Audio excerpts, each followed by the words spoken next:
దేవునికి మహిమ కలుగునుగాక. నేను ఇంతకుముందు నా ఫస్ట్ సాక్ష్యం చెప్పిన, ఇప్పుడు రెండవ సాక్ష్యం నేను పంచుకోవాలనుకుంటున్నా.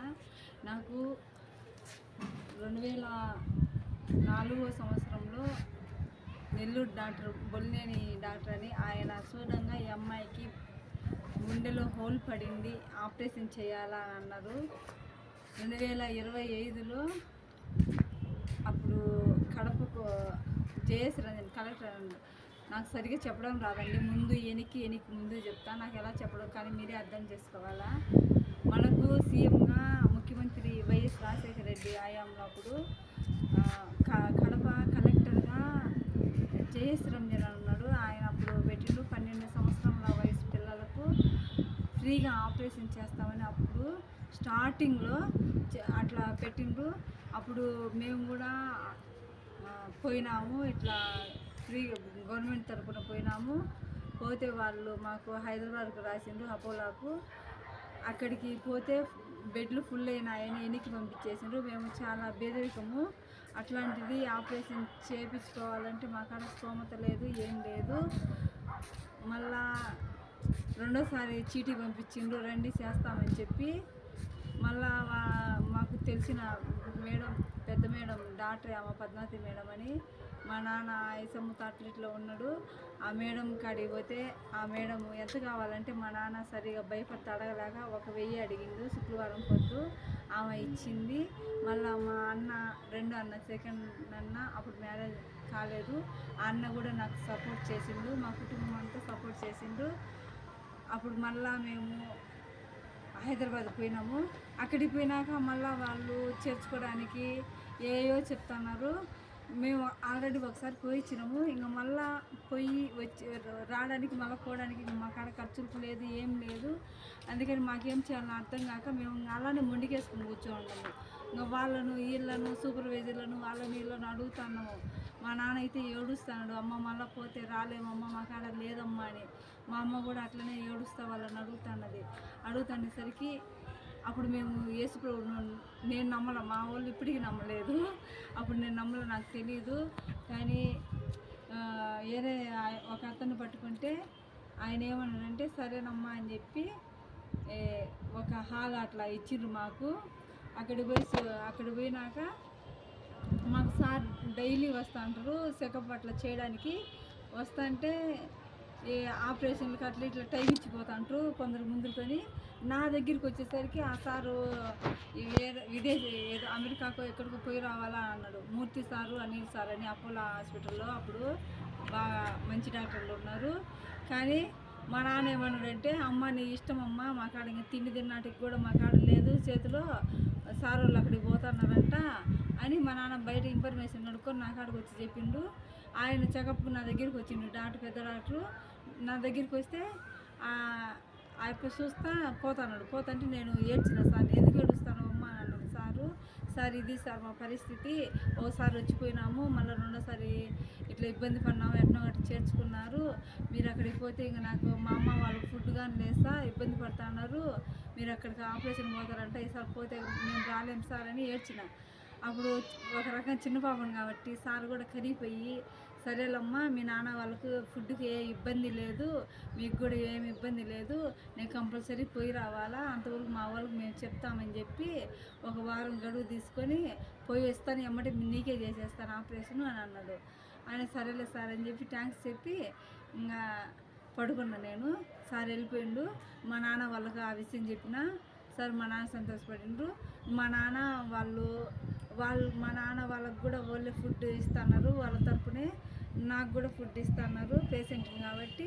అట్లా 1 వారం తర్వాత సార్ వచ్చిండు. సార్ చెప్పినట్టే నన్ను తీసుకున్నారు. నన్ను తీసుకునేసరికి నాకు ఆ రోజే బ్లీడింగ్ అయింది. మళ్ళీ అయ్యేసరికి ఇంకా చేస్తారో చేయరోనని భయపడినాం మేము. మా నాన్న వాళ్ళు చెప్పొద్దులమ్మా అని అన్నారు. సరేలే అని చెప్పి నేను గమ్మున్నా. ఎందుకంటే మళ్ళీ చేయించుకోకపోతే మళ్ళీ కుదరదు, అందుకని చెప్పాల. ఆమె కొందరు ఆపరేషన్ అది ఇదేం భయపిస్తాను, చాలా భయపిస్తాను, ఒక్కొక్కరు ఏడుస్తూ పోతాను. నాకు అంతకుముందే ఈ బ్లీడింగ్ ప్రాబ్లంతో ఇవి అన్నీ పోయినా జీవితం మీద విరక్తి వచ్చేసింది. కానీ నేను అంతగా ఏం పట్టించుకోవాలా, ఏడ్చలేదు. పోయేటప్పుడు మా నాన్న వాళ్ళకి ధైర్యంగా చెప్పినా అట్లా నన్ను అదేదో చైర్లో తీసుకెళ్తారు కదా, అట్లా ఈ నుంచి అంత దూరం వెళ్తానే యేసు ప్రభు ఫోటో ఉంది అపోలో హాస్పిటల్లో, బాగా నిలబడి ఉన్నాడు, అద్దాలలో మెరుస్తున్నాడు. నేను ఆయన్ని చూసి దేవునికి దండం పెట్టుకున్నా. బాగా ధైర్యంగా అనిపించింది. మా అమ్మ వాళ్ళకి హ్యాపీగా అని చెప్పి బాయ్ చెప్పి బాగా నవ్వుకుంటా హాస్పిటల్ థియేటర్లో పోయినా. ఆడిపోతానే నన్ను దాంట్లో వేరే కెచర్లో పండబెట్టిండ్రు, లోపలికి తీసుకొని ఆపరేషన్ థియేటర్లో పండబెట్టి తీసుకొని అక్కడ పండబెట్టి తీసుకెళ్తానే మళ్ళీ బ్లీడింగ్ అయింది. బ్లీడింగ్ అయ్యేసరికి డాక్టర్లు అక్కడ ఆపరేషన్ చేసే వాళ్ళందరూ ఈ అమ్మాయి అది ఇదేనా అని అడిగిండ్రు. కానీ నేను మనసులో దేవుడానికే దిక్కు స్వామి అని నేను దేవుని ఒళ్ళంతా దడ కొడుతుంది. నాకేం అర్థం కాలేదు, శాస్త్రంలో చేరునని. ఆడిపోయి చూస్తే కత్తులు సూదులు చాలా భయంగా ఉన్నది నాకైతే. అంతా ముందు నాకు ఆ కత్తులు సూదులు వాటిని చూస్తే కన్నా అసలు శాస్త్రంలో చేరుని ఆ టెన్షన్ ఎక్కువైంది. అనే పడుకోమ్మా అని అన్నారు. పడుకోండమ్మా అంటే ఎన్ని రోజులు అంటే నేను అన్న 2-3 రోజులు అట్లా ఏం చెప్పిన అని చెప్తే సరేలమ్మా పడుకోమ్మా అని అన్నారు. కానీ పడుకున్నా, నాకు సూదేసింది కానీ తెలియదు, మత్తులేకపోయినా. కానీ మత్తులేకపోతానే మళ్ళా నాకు ఆపరేషన్ చేసిండ్రు. నేను 2 రోజులకు వచ్చినానో 3 రోజులకు వచ్చినానో నాకైతే తెలీదు. నన్ను అక్కడికి ఐసీయూలోకి తీసుకెళ్తానే నాకు స్పృహ వచ్చింది. అదేదో ముక్కులో పెట్టి అంత పంపు మాదిరి అట్లా చేసి బాగా స్పృహ వచ్చేటట్టు చేసిండ్రు నాకు. ఆ స్పృహ వస్తానే నాకు నా తల్లిదండ్రులు గుర్తొచ్చి అంటే అక్కడ ఆపరేషన్ చేయించుకున్న వాళ్ళను బయటికి పంపించేస్తారు, తల్లిదండ్రులను బయటికి పంపించేస్తారు. వాళ్ళకి అన్నం నీళ్ళు తినరా అంటారు. బిడ్డలు బయటకు వచ్చిన దాకా ఏడుస్తూనే ఉంటారు. ఆ స్థితి నేను అంతకుముందు చూసినా కాబట్టి ఎమ్మటే నా తల్లిదండ్రులు నాకు గుర్తొచ్చిండ్రు. ఏమో వాళ్ళ కాడ డబ్బులు లేదన్నారే, తిన్నరో తినలేదనని నాకు బాగా ఏడుపు వచ్చింది. నాకు స్పృహస్తానే నాకు వాళ్ళే గుర్తొచ్చిండ్రు. నేను ప్రెజర్ చేసేసిన డాక్టర్లను కానీ సిస్టర్స్ని కానీ ఎవరైనా నా దగ్గరికి వస్తే భోజనం తినుమ్మా అన్నా కానీ జడ వేసుకోలేదు, డ్రెస్సింగ్ చేయించుకోవటం లేదు, ఏది ముట్టుకోవటం లేదు, ఏమీ చేయటం లేదు. ఎందుకంటే నాకు నా తల్లిని వాళ్ళని చూపివ్వండి. ఒకరోజు మొండిపట్టు చేసిన మళ్ళీ నాకు వాళ్ళ దగ్గరికి పోండి, నన్ను పంపియండి అన్న. ఎందుకంటే నన్ను వాళ్ళ దగ్గరికి పంపిస్తే నాకు రూమ్ ఇస్తారు, నా రూమ్లో వాళ్ళు కూడా ఉండొచ్చు, వాళ్ళు కూడా ఫుడ్ ఏదో రూపంలో నాకు ఇస్తారనే ఆశతో నేను అట్లా చేసిన. కానీ సార్ వాళ్ళు అన్నారు బయటికి అసలు తీసుకోబోతుంది, ఇన్ఫెక్షన్స్ వస్తాయి అమ్మాయికి, మళ్ళీ డేంజర్లో పడుతుంది అది ఇదని అన్నారు. కానీ గట్టిగా 2 రోజులు చేసిండ్రు. ఆ 2 రోజులు నేను ఫుల్గా అసలుకి ఏమీ తినలా.